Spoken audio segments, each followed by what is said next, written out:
Well, hello, it's just me today. It is Friday, May 9, 2025, and I want to talk about quite a few news stories. The first one being the RDP passwords. I've already made some videos about, but I think it's the most important issue this week. Microsoft Windows 11, lets you, in fact, pretty much forces you to log in with a Microsoft Cloud account. And if you turn on Remote Desktop Protocol, you can connect to it remotely. But if you change your cloud account password, you can only get in with the old password by RDP, which is terrible because it fouls up instant response, where you would try to block people using a compromised account by changing the password. And if changing the password doesn't mean the old password will stop working, that is outrageous. And Microsoft really needs to explain this and give us a fix. And the new development is a couple of days ago, Tessa Anselm, one of my students, figured out how to fix this problem. It doesn't prevent it from happening, but how to correct it after it does happen. You perform a PIN reset on the account locally, and that's a long, involved, very buggy process. But if you manage to succeed in doing it, along the way, you do log in with your new cloud password on the Windows 11 machine, and that appears to clear out the cached password. The old password stops working. So that's as far as we've gotten, and I don't expect significant further updates on this until Microsoft rises from their slumber and decides to admit this is actually a problem and give us some fix. Uh, so the Trump administration has upped the ante with Harvard. Linda McMahon sent them a letter in semi-incomprehensible drivel MAGA talk like Trump's campaign speeches, uh, being angry at them, being unclear what they want, but saying they're not going to get any further research grants at all until they become MAGA and begin being acceptable to the current administration. This is like any other cult group. They don't even have clear demands. They just demand that you speak their strange coded language and express contempt for all the people they hate, like DEI and immigrants and stuff.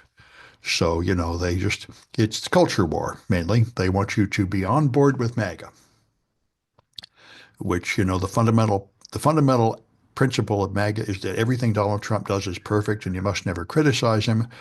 And after that, you have to hate trans people and immigrants and black people and women. It's pretty much been the Confederate doctrine from the Civil War, which became the Republican doctrine after that. For a while, the Republican Party was opposed to the Confederacy and slavery at the time of Lincoln, but that seemed to reverse sometime in between. I don't know quite when that happened. I think before I was born.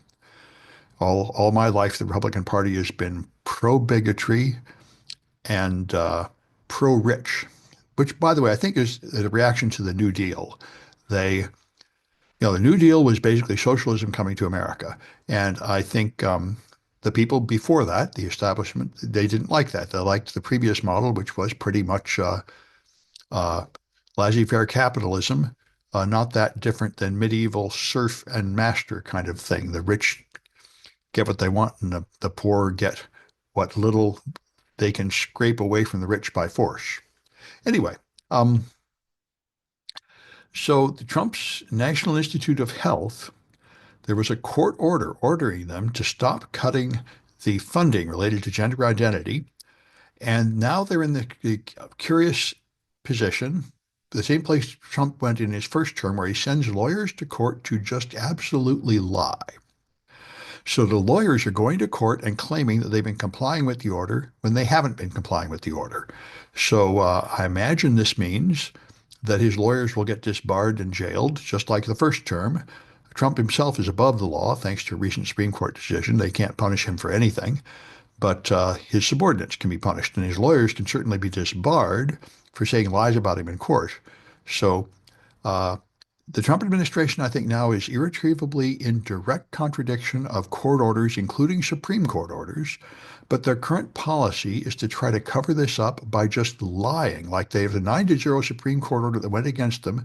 So they just go publicly and say they had 9-0 saying we can keep deporting people when they said the opposite.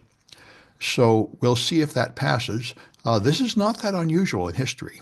There have been quite a few historical cases where someone just loudly proclaims something that everyone knows is false, and people choose to go along with it rather than have the battle.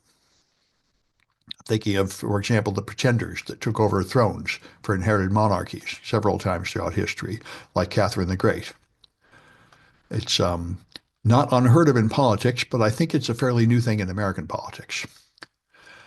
So there's a pretty prominent article at CNBC saying 58 crypto wallets made money on Trump's meme coins and 764,000 lost money.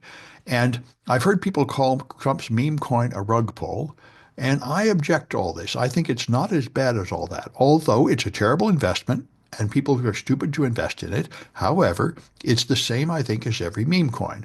Now, a rug pull is where you announce something, people buy it, and then you sell all of it so the value drops to zero. That's what the Hawk girl did. And this is a really stupid form of theft like robbing a gas station. You would get very little actual money out of it, and everybody hates you afterwards. And Trump did not do that. He did not sell his coins. However, it is the case with meme coins that the price goes up when people buy and then it falls to perhaps 10 or 20% of the peak. That is the natural evolution of meme coins. And I think it's fair to say that most of the Trump supporters that bought this thing didn't understand that. People that knew a little bit more about cryptocurrency, they would have understood that. So anyway, and this isn't as bad as they make it sound, because what happened is the 58 crypto wallets are the ones that made more than $10 million. And there were 2 million people that bought in, 2 million wallets, and only 764,000 of them lost money. So that means more than half of the people that bought it broke even or made some money. So that's not that bad for a meme coin. I it's certainly not a wise investment, but I don't know who would have thought it was. I mean, essentially, it's just a digital version of buying like a little statuette. These things used to be in the Sunday newspaper when I was a kid. Buy a commemorative coin or commemorative statuette of some patriotic historical event, a commemorative bronze flag pin or something, and they say it's a collectible, and they suggest that it'll be rare and going to go up in value, and I think almost none of them did because they weren't that rare and they weren't really that great. But you're just buying something, and by the way, you're just betting that Trump will stay popular and become more popular. For example, if you are a mega believer and you believe that Trump's tariffs are going to bring about a golden age of wealth and prosperity for all of us, then the Trump coin would probably go up. So it's betting that Trump is right and his popularity will go up. And I think his supporters were probably willing to bet on that. So, I don't see a huge crime here with this meme coin. Other people see it. Now, the one thing that is bad about the meme coin, which came out in another article, is that almost now that Trump's latest thing is to let a small number of the people who have the largest holding have a personal meeting with him and a dinner with him and a tour of the White House with him. That's almost certainly illegal, especially since most of those holders are foreigners. And people are now openly admitting that they're buying the meme coin just to bribe Trump. A company that wants to have more favorable policies for shipping from Mexico deliberately bought 20 million crypto coins, and they said this is apparently how I will influence Trump to release me from the tariffs, which I think is exactly what he wants. He's made it very clear the tariffs are basically an extortion racket, just like the mafia. Here I am destroying your business unless you come offer me a bribe. So he wants everyone crawling to him, begging to offer him a bribe to be relieved from the tariff, just like a mafia don that sends guys to smash up your store and says, if you pay me, I'd protect you from that. So the U.S. government is now an open protection racket and not even hiding it. And in fact, I had another article that was pretty interesting here, if I can find it. But anyway, there's let me refresh this and see if I can find the official article for it, but I'll just talk about it anyway if I can. But people say, see, the Trump administration has made it clear that they will not enforce any more bribery accusations. Now they control the Department of Justice.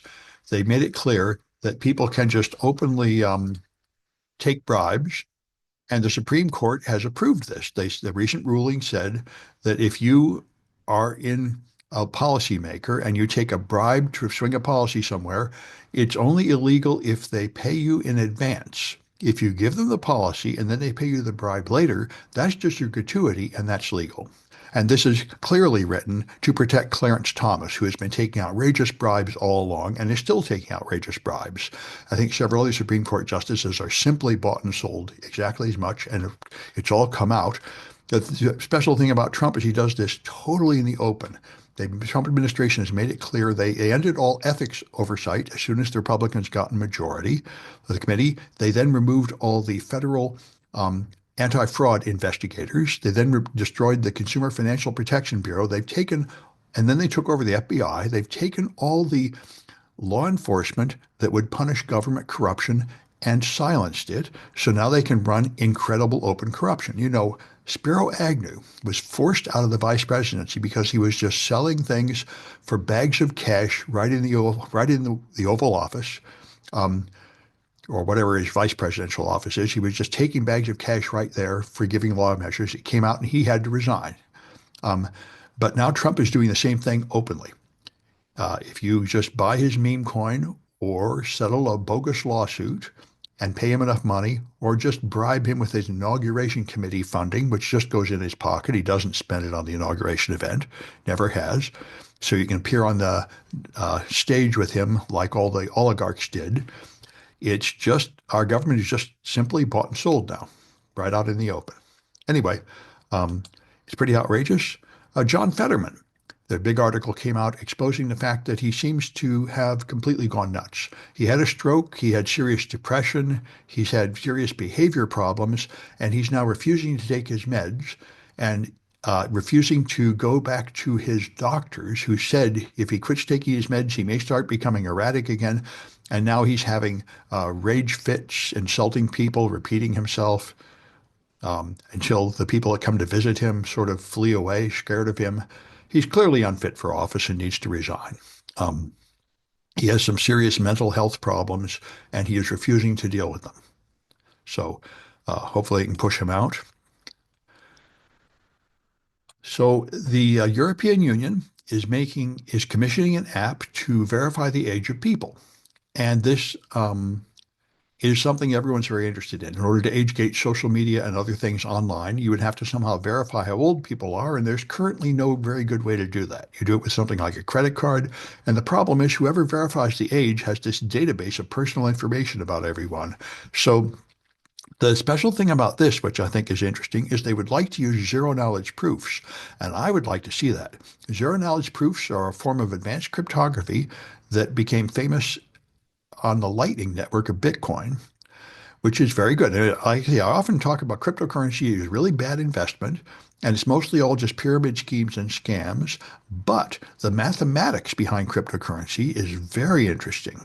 And this is one of the many interesting protocols. You can make a cryptographic query that will ask a question about encrypted data, and you can get that answer without decrypting the data. So you could have some kind of online profile all full of all kinds of information about you, like your profession, your address, your social security number, your medical history. And you could then authorize a website to send a query and say, all I want you to do is tell them if I'm over 18. And they will just get that information and nothing else. That's exactly what this should be for. So, many people are very worried about the privacy implications of this age verification service. And it may well fail, but I'm glad to see someone trying to develop it because there are reasons to have age gating. And we really need a far more advanced technological way to do this that doesn't expose your privacy so much. So Google has a new AI invention for iOS. Their app has a simplify feature. So if you read some complicated web page, you can just click this and it will try to simplify it for you without losing its meaning. And they say it's pretty good. And that does seem pretty valuable. I know summarizing large things is a common thing, and I think it would be helpful for teachers. About a year ago, I read a technical professor say in my class, the first thing I tell every student is open ChatGPT. Have it open all the time during lecture. If you see anything in my discussion that you don't understand, put it in ChatGPT. Ask ChatGPT to explain it to you, which I think is very wise. Um, all right. I guide my students to that. When they ask me questions, I tend to guide them to try using AI to let it figure out that code for you and such. Uh, so there's now a company called Stratolaunch that has made a hypersonic rocket plane that's reusable, and it goes above Mach 5, and they've flown it twice so far. They say it's a little smaller than a school bus. It's called Talon A, and it's flown at over Mach 5 to someplace in America and then taken off again. They're cagey about what was on there. Apparently, it was military experiments. And they say the real motivation for this is the Pentagon, which wants to close what it views as a technological gap with China, which U.S. officials acknowledge has become the world's leader in hypersonic missile development. I also heard about Russia using hypersonic missiles in Gaza, I think. So they exist. And apparently the United States doesn't have them, or the ones we have aren't as good. So they see this as a military investigation. It does not transport humans. Apparently the G-forces on this thing are so extreme a human couldn't survive. So that's why it is autonomous, and it doesn't have humans, it just has equipment on it. So it really does sound a little more like a missile than a normal plane. And I'm not quite sure what the benefit of this would be. If it doesn't transport humans, do you have a package you want to deliver where you really have to send it at Mach 5 and you can't afford to wait a few more hours for it to go on a slower way? Seems like there wouldn't be a large market for that, but what do I know? Maybe there is something that people really have to move that fast and they're willing to pay for it. But the obvious application is missiles. Also, I was amazed to see this. There's a thing called CL1, the world's first cloud deployable biological computer. It is a computer that contains living neurons, which are going to stay alive in the box for up to 6 months in a robust environment, and you can program the biological neurons to some extent. So that might be very exciting, and they do advertise it, I see, with the primary advantage of biological neurons, which is that they operate with much less power consumption than the electronic neuron processors we've been using. That's the amazing thing. Our computer brain is as smart as AI, and yet we operate with far less power. So there would be certain advantages to biological neurons if you could actually make it work. Right. The FBI warns. In fact, I had a student just last night saying they're getting hacked at home. What could it be? It must be the operating system of my computers, right? They couldn't be hacking my firewalls and routers. I said, actually, current threat intelligence shows that your firewalls and routers are the #1 target, getting hacked right and left. Um, it didn't used to be that way, but it's that way now. And the FBI now says that threat actors are deploying malware on end-of-life routers, converting them to proxies, and then selling them to crime networks as proxies. They list a bunch of routers, which are almost all Cisco products, Linksys, Cradlepoint, and Cisco. And a lot of people use end-of-life hardware, but even if you have up-to-date hardware, that stuff's getting hacked right and left too. I really think, I've been talking about that in Pulse Security Weekly for about a year, I really think we need to have a far more secure generation of firewalls, VPN appliances, and routers, load balancers. All these edge devices need to be much more secure than they are. And Cisco has fixed a maximum security flaw in their iOS XE software for wireless LAN controllers. And the flaw was a hard-coded JSON web token that let an unauthorized remote attacker take over the devices. And the thing that strikes me about this is it's been at least 10 years, I think, I've been hearing about Cisco having hard-coded credentials in their devices. It seems like they have a team of developers that are at least 15 or 20 years out of date. You know, hard-coded secrets are ridiculous. This was a common practice 20 years ago, and apparently Cisco still hasn't trained their staff to knock it off. There's no excuse for having hard-coded devices in anything built in the last 10 years, and yet Cisco keeps doing it over and over and over. It makes me have sympathy for Juniper. You know, Juniper is a company formed by ex-Cisco engineers who got so frustrated with Cisco's refusal to update their stuff that they formed a rival company. And the main complaint being that they're using this ridiculous ancient operating system called iOS that looks like MS-DOS. And they said, why are we doing this when the whole rest of the world just uses BSD Unix? So they left and built Juniper routers on BSD Unix, which are a whole lot easier to use and a whole lot easier to maintain. So anyway, it appears to me that Cisco has really enormous technical debt of code that is very badly out of date. From the reports I hear, I don't have insider knowledge, but hard-coded credentials in 2025 show that something is very wrong with your company.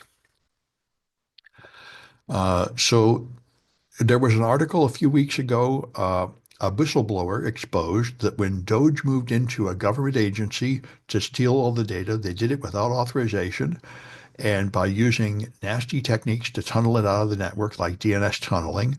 And they created new accounts. And as soon as they created those new accounts, within half an hour, there were login attempts with the correct name and password coming in from Russia, which failed due to the geofencing of the network. But this led people to ask the question, and there were two reasonable explanations for this. One is that the devices they were using were compromised with malware that was stealing the data and sending it to Russia. And the second is that Doge is actually in cahoots with Russia, handing the data to Russia. And the first explanation is supported by this latest article where they found that one of the Doge team members' names and passwords have been stolen recently and dumped in public dumps of passwords. So this is quite reasonable. The most likely explanation to me, it makes sense. The Doge team is just sloppy about security. They're not remotely prepared to take on the responsibility they have given themselves by hacking into every government agency and collecting all their data, which is highly illegal. And all that data is currently protected by ponderous government bureaucracy, and they've blown through all that, and they're just using infected devices to do it, which is just what I would expect. I don't think any of them understand the responsibility they're taking and the need to harden their devices. I think they're just using the kind of devices they used at Twitter and Tesla, and thoughtlessly hooking it up to all kinds of sensitive government data without understanding that now they're a target of foreign military that can punch through all the defenses on those devices. So, but this is kind of a religious issue. Some of my friends like conspiracy theories where there's a grand plan and an evil genius at the top. I tend to see this stuff caused by just stupidity and carelessness, but you can never prove which of those is the case. And Doge has overhauled AutoRIF, automatic reduction in force. This was a Department of Defense tool to automate layoffs of federal workers, but they quit using it because it didn't work. And what they have done is update it by adding AI to it and use it. And I think this is very clear that almost everything Doge has done and a whole lot of what Donald Trump has done is produced by AI, which is part of why it is so extremely flawed. And there was a nice article that had a very clear statement again saying, why would we take something really important like Social Security and try to run it by AI when AI is not even ready for average private sector companies to use it yet? All the companies are saying we're going to fire all the staff and replace them with AI, but all the companies that have tried to do that have had disasters. AI is really not working well enough to replace humans in the private sector, and that means it's not remotely ready to replace AI in the critical public sector for things like Social Security that really matter. It's unacceptable to have a 1% failure rate of Social Security, and as far as I can tell, AI deployments have more like a 20% failure rate right now. All right, and there's a new living off the land attack, which is pretty cute. There's employee monitoring software out there, which apparently since the pandemic, this is quite popular. People put this software on their employees' machines, and it is supposed to tell them if the employees are actually working or if they're goofing off. It can do things like measure your key presses and your mouse movement. And a lot of people don't like that because it doesn't work very well. But anyway, regardless of the actual consequence for your employees, it is a commercial product which you can install on a machine without setting off the antivirus because it's not a virus. And so the ransomware gangs are using it. once they get control of your machine, they install the employee monitoring software, which records your keystrokes and takes screenshots and movies of what you're doing. So it does all the information gathering that you used to use malware to do, but it does it without setting off your antivirus. So it's the new living off the land attack, which is pretty clever. And pretty soon, they won't even have to install ransomware to do it after Microsoft rolls out their recall product that does all that same data collection and stores it locally. Um, we'll see, but I expect that product is not widely distributed yet, but it probably will be within about a year. And then all you'll have to do is connect to that and steal the data that Microsoft conveniently stole for you. And the last one is interesting. The latest upcoming version of Ubuntu, Ubuntu 25.10, that will come out in October of this year, is going to have sudo rs instead of normal sudo, which is the Rust version of sudo. And sudo is the way you elevate privileges from a limited user to administrative user. And if you can find any memory corruption flaws in sudo, that would be a privilege escalation vulnerability, and sudo rs will be much less likely to have memory corruption flaws. Rust, I've talked about a lot, is the new language which is as fast as C, easier to program in than C, and generally immune to memory corruption flaws. So the Linux and Windows kernel are slowly and gradually moving to replace critical code with Rust code instead of C code. And I think that's a good thing to do, and it will greatly improve the security of all our software. But it is complicated, and it's taking years for people to develop that code and integrate it into the system. So that's it for this one. I'll have another one on Tuesday.